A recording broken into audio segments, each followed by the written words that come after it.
Bine ați venit la Școala de Vară Arhipera, ediția a 12-a beta. Ne aflăm la ansamblul Casei cu Blazoane al Uniunii Arhitecților din România și anul acesta avem o activitate structurată pe mai multe paliere. Tema Școlii de Vară de anul acesta a fost inovarea în arhitectura lemnului. Noi ne-am dorit să producem împreună cu studenții niște detalii de lemn care să reprezinte o reflecție cu privire la modul în care lemnul este pus în operă în arhitectura tradițională și să aducă ceva nou în încercarea de a inova tehnologic folosind materiale și tehnologii contemporane, iar acest efort ar putea să fie susceptibil de a genera o nouă estetică, pentru că nu poți să reformezi un cadru estetic altfel decât introducând tehnologii de construire noi. Noi am gândit un detaliu de oblon pentru centru comunitar, se bazează pe fixări mecanice din lemn și câteva de metal, dar foarte puține. Scopul a fost să facem cât mai mult din lemn și eventual și alte materiale. De exemplu, ne-am gândit ca să nu frece lemn pe lemn să punem sfoară, post de garnituri. Ne-am permis să fim un pic creativi. Ediția de anul acesta a Școlii de Vară Arhipera consider că a adus o evoluție față de cele precedente prin faptul că am putut să ne axăm cu studenții mult mai tare pe partea de design and build, de proiectare și apoi punere în execuție a obiectivelor pe care le-am propus, acestea reprezentând niște detalii pe care am ales să le facem astfel încât să poată fi utilizate chiar aici, în contextul centrului comunitar proiectat de echipa Arhipera. I also like making like wooden models. It's been a long time. I actually never made much in my life, I think. I mostly like design things, and it's a bit of a shame that architecture and design is that architects and actual constructors are so far apart, especially in Belgium, so it's nice to actually do something again.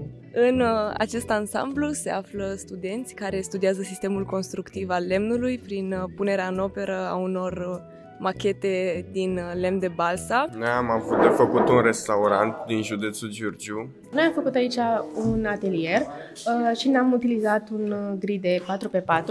Noi avem un centru medical care are și înăuntru locuința unui medic. Noi avem aici o machetă a unui centru cultural. Facem o machetă structurală din lemn și am aici niște ajutoare foarte harnice. Am lucrat foarte bine cu ei și pe scurt avem mai multe bucățele, adică sala principală, aici intrarea cu clești, le-am explicat puțin, și zona de baie și de utilități. Mi-a plăcut foarte mult cum s-au comportat studenții, adică au fost foarte de treabă și ne-au pus să facem, adică ne-au integrat. Alături de Asociația Arhipera mi-am descoperit niște competențe noi, alături de studenți și profesori. Este foarte important că comunitatea a fost una prietenoasă și m-am înțeles bine cu toată lumea. La insistențele fiicei mele, care vine practic cred că de la începutul ediției, când ați venit dumneavoastră aici, mi-a zis că să merg împreună cu ea să arăt celorlalți copii care nu au avut ocazia să vadă îndeaproape un stup de albine, ce înseamnă o ramă, practic căsuța stupului, ciclu de lucru, mersul pastoral. It was amazing to work this year with children because we had this idea of nesting structures, which means that you take an animal that you're interested in and then look how it builds its nests, what are its daily activities, what kind of a nest it wants to have, and really become kind of the architect of the animal.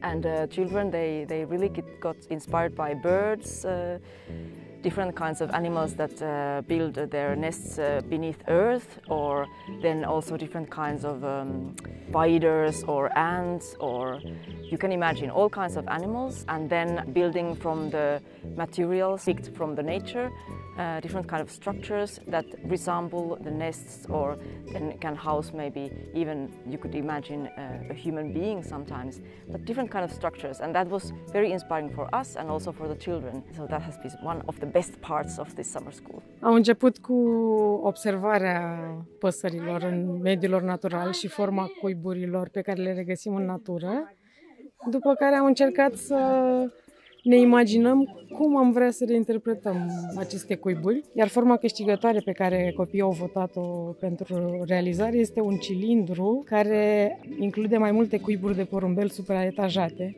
Am folosit tață și lemne, crenguțe și ne-am gândit după ideea unei fete care astăzi nu este aici,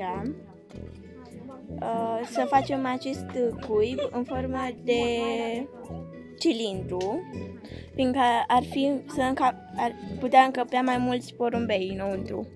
Dintre cele 4 forme de început pentru cuibul de porumbel, cea cilindru a fost singura propusă integral de una dintre fetițele din grupul de lucru.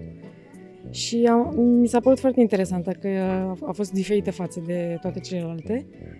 Iar la momentul votului, voturile înclinau spre varianta sferă și inclusiv când am ajuns, când a venit rândul ei să voteze, inclusiv ea voia să voteze sferă, în momentul în care am oprit-o și am întrebat-o de ce nu votează soluția ei, că am crezut că ți s-a părut interesantă și de asta ai propus-o.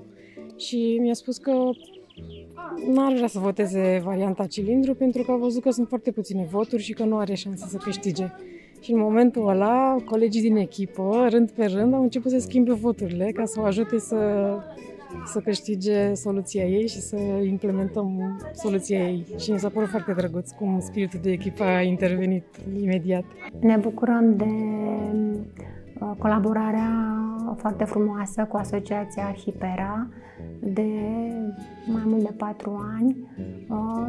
Așteptăm în fiecare an să vină luna august sau luna în care studenții au această săptămână în care vin în Chiojdu. Ne bucurăm de faptul că ei își doresc să vină, să înfrumusețeze localitatea Chiojdu, să lucreze foarte mult alături de copii de la școala din Chiojdu, să cunoască tradițiile locului, bucătăria din Chiojdu, oamenii din Chiojdu, școala, profesorii și, în general, vor să ajute studenții de la Arhipera, vor să ajute localitatea și noi toți suntem fericiți să-i avem alături de noi. Că aducem împreună copii, profesori în mijlocul naturii și încercăm în felul acesta să proiectăm cât mai firesc, cât mai aproape de adevăr, astfel încât ceea ce obținem la final să fie un proiect care schimbă în bine realitatea și care contribuie la valorificarea potențialului local. Am apreciat foarte mult lectura unei profesoare din Belgia, Ciel, care a vorbit despre proiecte de arhitectură îmbinate cu arta și simt că arhitectura a putut să fie un mijloc de activism în oraș, la fel ca și în lectura doamnei Elina, și am înțeles că poți să salvezi ceva, poți să contribui în problemele din societatea ta imediată, din comunitatea ta, prin artă și arhitectură, ceea ce nu vedem asta atât de mult în comunitatea studențească, nu ne implicăm așa de mult în viața comunitară, în problemele orașului și simt că am prins un pic de încredere că am putea face și noi asta. So the lecture this year, I shared about Nordic superblocks. That is an idea that was developed together with the citizens in Tampere in Finland after an international idea competition for an area that is going to be built in my city, and the idea talks about sharing spaces on a level of a block. So not only inside one building, but really between different buildings that are in one block or even several blocks, like 4 blocks could also be together a super block. And that talks about the power of sharing, how we can make more use out of smaller resources if we put those resources together. and you can make better quality, less spaces and more variety. I think this summer school is, compared to other summer schools that I did, it was a very free summer school, and I think Aripera really trusted on the fact that if you bring interesting people together on an interesting site, something will happen, and that really worked well. I think by just spending time together, listening to lectures of each other, trying to design together, that it's then something arises, and I really enjoyed to get to know the ethics of Aripera, or to learn about the ambitions and the challenges of this country, and especially in the rural area, which is, according to me, an area that is not enough highlighted in architecture, but that absolutely needs attention, and then especially with this attention for old techniques, using local materials, and then to combine this with a children workshop. I was in the beginning a bit surprised about this, but maybe it proves that participatory architecture is in the first place about education, and if you do it with a child or with an adult or with yeah, it doesn't matter actually. It's all about the transmission of knowledge and about sharing moments together, and it's very charming, these little structures we made with the children, but it's in my head at least, it really activated another gaze to the landscape, and I told some people I got the weaving fever, and I think I will take this home.